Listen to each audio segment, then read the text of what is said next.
আমরা এখান থেকে দিন শিখব এবং মানুষের কাছে আমরা কালেমাকে পৌঁছাইয়া দিব, সেটাই আমাদের মূল উদ্দেশ্য। মানে আল্লাহ তাআলা আমাদেরকে এই সকল ফিতনা ফ্যাসাদ থেকে আল্লাহ তাআলা আমাদেরকে হেফাজত করবে, এমনকি আমরা দিন শিক্ষার জন্য এখানে আসা আমাদের।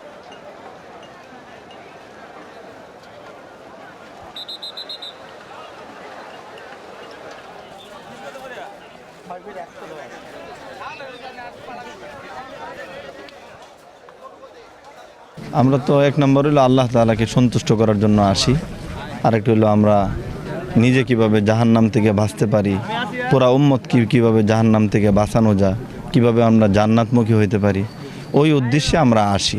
আমরা কিভাবে বাড়িতে গিয়ে দাওয়াত তাবলীগের কাজটা করবো, এটা এখান থেকে শিক্ষা দেওয়া হয়। এখান থেকে বেশি সাথে কিভাবে আল্লাহ রাস্তায় বাইরে পারে, দিন শিখতে পারে, দিনের উপর চলা শিখতে পারে, দিনের মেহনত শিখতে পারে।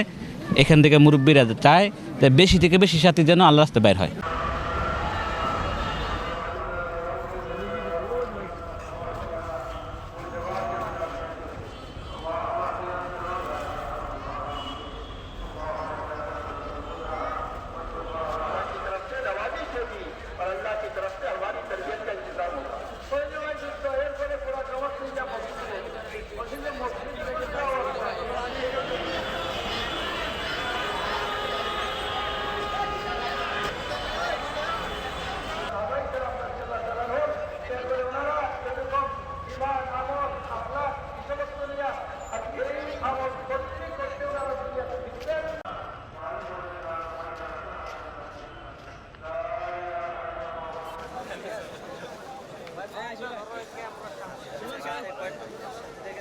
আমাদের হালাত নয়